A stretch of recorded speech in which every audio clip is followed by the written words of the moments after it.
एक युवक अपने भाई पर अंधविश्वास करता था।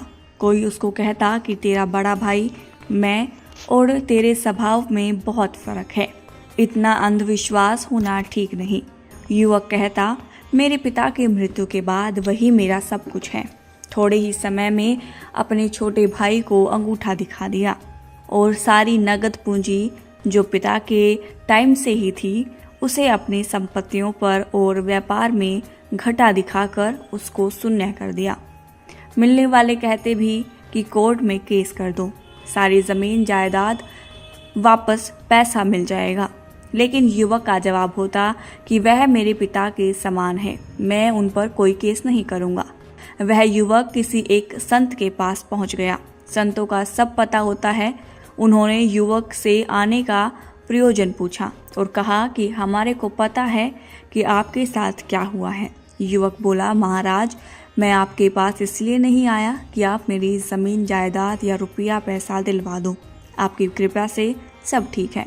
मैं तो भैया का आभारी हूँ। उन्होंने रहने के लिए मकान दिया है। मुझे उनसे कोई शिकायत नहीं हो सकती।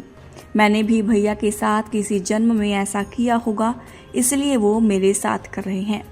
इसलिए आया हूँ कि आप मुझे ऐसा आशीर्वाद दें कि इस घड़ी में भी स्थिरता बनाए रखूँ मैं और एक नई परिवार की शुरुआत कर सकूँ। उसकी बात सुनकर संत ने कहा, तुम्हारे विचार सुन बहुत प्रसन्न हुआ और कहा, तुम भगवान के सच्चे भक्त की श्रेणी में हो। यह घटना 2003 की है। उसने अपने दोस्तों के साथ एक रियल एस्टेट कंपनी बनाई और 2007 में प्रॉपर्टी में इतना बूम आया कि वह करोड़पति और फिर अरबपति बन गया। यह उस घड़ी में बनाई गई स्थिरता का कमाल है। जीवन में सदा नकारात्मकता नहीं बल्कि सकारात्मकता सोच रखो। सोच सकारात्मकता होगी तो हम आशीर्वाद रहेंगे। कहते हैं आशा ही ऐसी होती है जो मुट्ठी में भी जान डाल देती है। इन्हें आत्मसात कर लो तो जीवन में कभी विचलित नहीं, विपत्ति किसी को भी नहीं छोड़ती। यदि हम इसको ध्यान में रखकर चाहें, जीवन आगे बढ़ सकता है। हर व्यक्ति किसी न किसी बीमारी से ग्रस्त है। कहते हैं शरीर में जितने रोग हैं उनने रोग हैं। कुछ लोग थोड़ी सी बीमारी में विचलित हो जाते हैं और कुछ लोग बड़ी से बड़ी बीमारी में भी स्थिर रहते हैं। जो स्थिर रहते हैं वो विचलित आदमी से जल्दी स्वस्थ हो जाते हैं।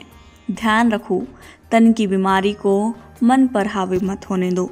तन की बीमारी के 100 इलाज हैं पर मन की बीमारी का कोई इलाज नहीं। सोचो, आप तन से बीमार हैं या मन से।